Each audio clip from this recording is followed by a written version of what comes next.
All right, welcome to 4thGen Restart, because I don't have enough knowledge on it. Anyway, a long story short, a gentleman launched some space satellites up, and he lost them all, and it's like billions of dollars of loss. And they just went nowhere, or like I think I don't know if they just went nowhere or they lost contact with them. Lost contact. I don't know. It just they're gone. And so anyway. It's a massive loss to this company. And Elon Musk gets on and he's like, yo, man, like rockets are hard. And guess what? Rockets are hard. But he was really cool about it. And what was really nice is it's like, so what they were saying was just how friendly that area is. Like they didn't shit on him and go the rocket didn't make it to orbit. Gotcha. There we go. Okay. Okay. Yeah. Rocket Lab. Yeah. Rocket Lab, that's the one. Yeah. And so Elon Musk and like all these guys got on social media. So what's the other guy? Is it Bezos that has Blue? Yeah. Yeah, Bezos. And so it was a Chinese rocket, Yeah. Chinese Kaizu 11. But the guy that runs the company, he looks like he's an American. Maybe he just contracted them out. Could very well be, yeah. But anyway, man. But these guys so they were talking about just how positive the space community is, like these guys that are trying to do this, and they were like, man, like don't worry about it. And they were on social media giving them it sucks, dude. I know, but we've all been there, and like just keep going, don't give up, right? And so the media, which was surprising for media to do this, was just very spun the whole story. Instead of like a dude loses billions of dollars, they kind of spun the whole story into this look at how positive this rocket community is about trying to get into space and the betterment of humankind. And I thought it was just a really cool story and totally off. Well, no, it's nice to have a little bit of positivity once in a while. Exactly. Even if something's but again, the positivity is driven by the media. No. Well, no, but it should be driven by the media, but the positivity was driven by individuals of power. So like Elon Musk, and Jeff Bezos step up and go like, hey, you know what, dude, it's going to burn, but keep going. Yeah. And the whole rocket industry, this whole getting us to space industry is private. It's these private dudes doing it. The question, I want to have somebody on here that can talk about it. So in 1945, the Nazis are launching V2 rockets up over out of France, over the English Channel, and bombing bombing Great Britain. Yeah. Not to say that they did it with any level of accuracy. Right. They weren't picking, targets. Yeah. But they were just trying to cause damage. They were just trying to cause whatever damage they could. And and then, we go back to it. Maybe they didn't land on the moon. It's 2020. I get, it's private versus government funded. Yeah. But getting into, you wanted to talk about how we went from 512 megabyte zip drives to a terabyte. Exactly. Or 4 terabytes now. And it costs you $5. And it costs you nothing. You can order 62 of them off Amazon. Yeah. Whereas before you needed a computer science degree just to plug it in. Yeah.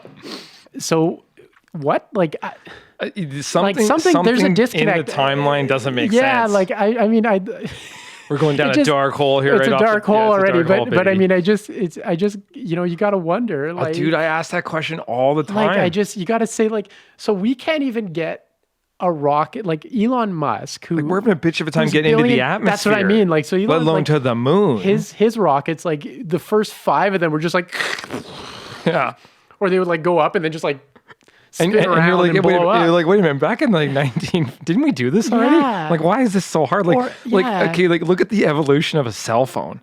Why hasn't the rocket evolved in that my cell phone has more computing power than that spaceship than NASA did exactly. to do the moon missions. I just don't understand. And computing power, the mathematical equations that are taken, you just said it. Your phone can friggin' do the calculations that it takes to get a rocket to space. Because really, why is it so hard? Right. Like I thought we did this. Or they going about it the wrong way? Like, why don't we, like, so a plane, like a military plane can get up to 45,000 feet. Just put some rockets on that sumbitch and like just let them keep going. Exactly. Like, and just like get it up there. What is going on? And then carry on. Like, I don't know. This is It's so this is confusing. perplexing the hell out of me. Yeah. It is you know, confusing. And like I said, I would really like an expert. Like, I mean, yeah, we ain't going to get Neil deGrasse Tyson on here. I've made peace with Maybe we that. can. I made peace with that. Neil, help us out here, buddy. But it's just, and he probably doesn't have a good answer. He doesn't. I don't think he does either. I don't know. Something's messed up. And it's like, it's Friday morning, everybody, and shit's messed up. Shit's messed up.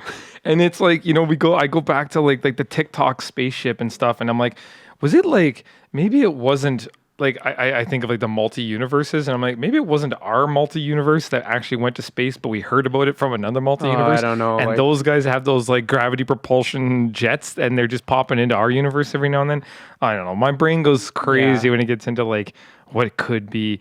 I had like the wildest conversation with my daughter the other night, laying in bed with her just before she goes to bed, and it's like when it's bedtime, then she wants to talk, and then it's like just the procrastination, right? But man, she got into like the whole space thing with me because I read her a Mickey Mouse book on space, and so then she was like wanted to try and name all the planets and like, well, how come, like, are there aliens on other planets? And we get into like this conversation about like, well, we're carbon-based life forms, and over here, like, we got in depth. Freaking 5. And we're getting in depth on some of this conversation. But what I loved is it just fired up my juices on just like, oh man, like I forgot how much I like thinking about this stuff. Totally. And you get so bogged down in like your day-to-day stuff.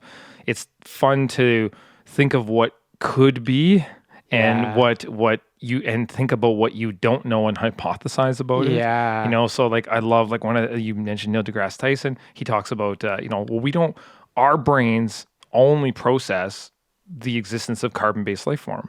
Yeah. Because that's all we know. That's all we know. That's right. We don't know if there's like nitrogen-based life forms and how that could work. Or energy-based or energy, whatever. Yeah. Like, we just don't know that stuff because our brains are only stuck to what it knows. Yeah. And it's interesting when you think about that concept, because you're like, well, how do we get to learning? How do you like start to think in a different way? Where you're thinking outside of what you know. But then there's also that theory, like, which I kind of agree. It's sort of like, it's just like, it is just as likely as we're the only beings in the universe as it is that there's billions of life forms in the universe, because the time expanse is so huge that it's like, and that's not even to say that like when we're done, when we blow ourselves up, like, or when our sun goes nova, and because we're worried about what to name things, we didn't get off this rock.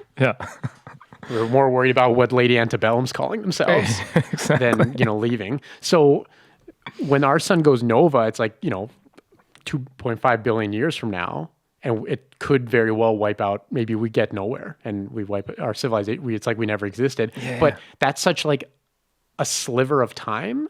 Maybe 2 billion years later, there's another species somewhere else. Like, maybe we're just in this exact moment in time, there's nobody else in the universe. But that's such a tiny amount of time anyway. We would never know. Joe Rogan said on a podcast not long ago about just like our existence as human beings on the planet, and like even going back. And that's the other thing too. And this was because Katana's really getting into like dinosaurs, and I showed her a dinosaur show the other day. And and it is fascinating. I mean, like, just that whole that existed. I don't give a shit what thing you think out there, like, it existed. There's bones in the ground that show it's not a hoax. It's not a hoax. Like this, some of those people are like, no, that, it's like, and so I mean, like, dinosaurs were legit, and those were aliens. Like, they were aliens to us. Like, I mean, anything that we don't understand is alien. So we're pretty small-minded when it comes to that. But when you think about like these, they're talking about the size of these things, and like it's like a kids show, and I'm like friggin' glued to it just as much as my daughter is, because it just taps into like into your most sort of like, these things walk the earth, man. And like, and so this one documentary we're watching, it's about like the evolution and why evolution made like the T-Rex's hands were so small it couldn't even climb. And its jaws are so big. And its head was just ridiculous, and then it had like the tail to like balance it out. And so he's just talking about like the evolution and but the time it took to get from the micro species, like the micro, to the T-Rex. The T-Rex. It's hundreds of millions of years. Hundreds of billions of it's just evolution is just ridiculous. So I know we're like, it's so funny because it's like we, even the periods, like the Triassic period, Jurassic period, like all that stuff, like there are tens of millions. I forgot all about that stuff until I saw that video. They're like chunks of like tens of millions of years. Yeah. So when you think about, hang on a second, like the evolution of dinosaurs, like we have it in a book, like we have it in a textbook or a Wikipedia page, but it's like, no, like we're even like, when you think about humans and we're talking about 20,000 years. Yeah. And to get from one dinosaur to another was 5 million years. It's pathetic. Like we're like it's a flash sliver like in time. Yeah, like we're such a sliver. And like that's why I love the concept of I love those aha moments. My brain kicks in sometimes. But like we're just a grain of sand on a beach, man. Like where we are in time. Yeah. We're just it's messed up. Like it's just that feeling of like that. Even like even civilizations before us. Yeah. You're like, people. When you look at the pyramids, or you look at some of the old like with LiDAR, right? Like with laser imaging from satellites now, they can see in the Amazon that there's like cities that are just gone. Like it's just jungle. Yeah. But they were there. And you're like, well, like just think that could happen to us. Well, yeah, because even you looked at I was in Banff last weekend. Yeah. But they were saying even like 2 weeks before they opened Banff up, it took nature like a week, right, to start just coming into Banff. Bears were walking in, bobcats, everything, because dude. Literally, as soon as the humans are gone, the beaches. Like they were time. looking at the beaches in the States. Yeah, they're looking at the canals in Venice. Yeah. Like in a week. You're right. Like a week or two. So it's like you try to tell me forget even 1,000 years. Like give it 10. 10 years. Give it 10. It'd be like you weren't even there. They're showing photos of Australia. Yeah. And now since the fires have gone, how fast that's bumping back. It won't be to where it was before it burned, right, because it took like hundreds of years for that to happen. But how quickly it's bounced back is like you took a picture of it 3 months ago to today, and it's like, holy crap, like it's green. Because life just finds a way. Trees are firing up again, and it's mind-boggling. That's why I kind of feel, not to say I'm not a climate change. I'm not a climate change like denier, or I'm not those. It's just. The science is the science. Exactly. It's what it is, right? Your sort of political leanings don't really have anything to do with it. Yeah. But it's sort of like those people that are like, we're destroying the planet. It's like, well, no, like we're destroying our civilization. Yeah. Like we'll be gone. Yeah. But don't worry about Earth. Like George Carlin said it back. Oh, did he? Yeah. He's like, people are like, oh, the Earth, the Earth. It's like, you know what? Don't worry about the Earth. The Earth's gonna shake us off like a case of bad fleas on a dog. Yeah, like that's right. Like it's just gonna kick us out. It's just so forever. Like until. The only thing I could see a big issue, but even like, because like Chernobyl is a big example of that, like the nuclear fallout if nuclear happened. But even that has radiation has a half-life. Right? That's true too. Even Chernobyl, I think just now, like I'm talking within the last like few years, that's when they're like starting to see the radiation level. So it's a long time. But did you see the fires? Just like a few months ago, the fires are happening outside of Chernobyl, and it was kicking up radioactive dust, and it was causing another kind of like another problem. Yeah. So it was like, radiation's a bitch, but going back to BP oil, when BP oil had that big spill off of the coast of Mexico, it's still actually a disaster. Yeah. But the microbes that scientists were starting to find that were eating the oil off of the reef, because they were already like adapting to be able to like survive in it. Yeah. Which was like, what in the, and that happened within like a month or two of the spill. And like that pipe was still puking oil. Yes. I saw a wicked video. Like the Earth is just, I like love this shit. But the Earth, they've just recently, I think it's like 49 new species they've found in the oceans that have now been photographed or videoed. And one of them was a vampire squid. And I just checked this video out this morning, and it's like like we're looking into space for aliens. No, man, like they're right here. Yeah. But they're going through like this documentary. It's like a 13-minute video. Go check it out if you get a chance. If you're listening, they go through like the levels of the ocean. Yeah, because how much light and how much pressure, pressure, Yeah. and then oxygen in the water because the that pressure changes. Right. is so hard on the water molecules that there's less oxygen in the water for plants and fish to eat and stuff, right? And I mean, there's depths of the ocean that we can't even like. No, we can't even get to. We can't like even that. fathom right now. Yeah. So we don't even know what's really down there. Yeah. And I love that stuff. Squids particularly are just like super gnarly. You know, like there's those fish with like the bulb, on the front of its head.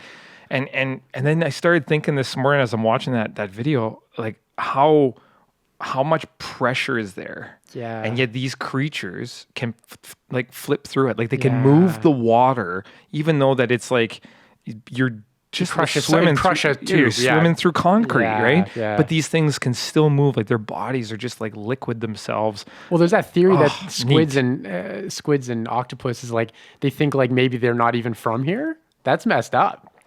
That their genetic material came, like it just was in an asteroid or something that from who knows, because it just they can't figure out where they started, where it came from. Whereas it's kind of messed up because oh, you can look at a crocodile or a dolphin or a shark and they can go all the way back lineage, and it's like, but like the squids they seem to just been always here. That's like anything in the ocean. Look at jellyfish. Jellyfish are gnarly. Right? I think they're and the fact that they're like 90% water to begin with. Like how can it even be a thing? How can it be a life? Right? Yeah. That kind of stuff is so crazy. But, but it's sort of like, I feel like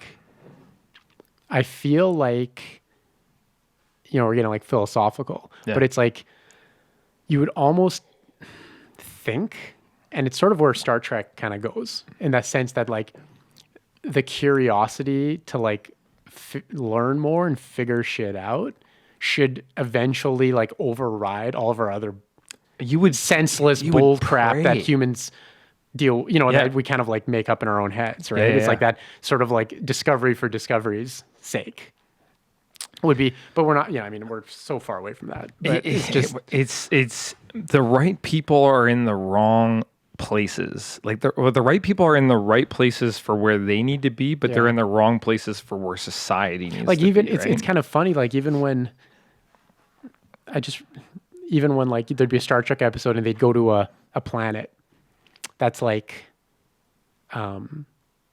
not spacefaring yet. Yeah. Like they're sort of like still primitive. Oh, they're us. No, but that's what I mean. They're still primitive, right? It's like if Jean-Luc Picard showed up on Earth and he's like, man, like, we can't influence this culture. They're not developed yet. Oh my God, there's an amazing so. Anyway, but even those cultures that they find somehow like are like a little bit more harmonious. Yeah. Than we, there's a dynamite episode of Deep Space Nine. So I suggest if you guys, even if you don't like Star Trek, just go watch this one episode. And Quark and the Ferengis, something happens and they get thrown back in time. Okay. And they go back to 1940, the 40s in the United States. Oh, geez. And they are like, it's so funny because they like do a perfect like parody of like what an advanced civilization would think of us now if they just can't wrap their head around it because they're talking about like, oh, they've been experimenting with like primitive fission, like nuclear fission as weapons. Right. And they're just like, why would they irradiate their own atmosphere? Like, and then they like start coughing and they're like, what is that? And they're like, oh, I think that's tobacco. They used to like smoke it for pleasure. And then he says like, he's like, they buy, it's like, well, like, is it like a disease? Like, no, they purchase it. And they're like, oh my God, if they'll buy poison, they'll buy anything. Like that's like the Ferengi mindset. Like what? Like if these guys will buy poison, they'll buy anything. And it's true. And like it's so true. It's so true. Like that kind of like, man, it's just, I don't know. We don't have enough time to like, but I want to get a scientist on here to tell me what the hell's going on with these rockets. You know what? I'm going to reach out to some people here this week. I'm going to see if I can get somebody for next week. I have a couple people in mind actually. So yeah, we'll what are we sitting at here? We're good to go. Good to go. We have to go. We have to go. All right. We do have to go. It was really quick, super engaging. We're going to really amp these up here over the next, we're just going to amp these up from now on. We're going to get a little bit more fun, a little bit more interactive. And so be sure to tune in. I'm going to do some links on this one to the squid, the vampire squid, so you can check that out. We'll see if we can find a YouTube video of that Deep Space Nine episode. I'm sure it's out there. Link that on there. So again, thanks for joining us again for the this week's podcast of the 4thGen. Friday mornings. Very quick Friday mornings. Check us out. And have a safe weekend and see you next week. See you guys.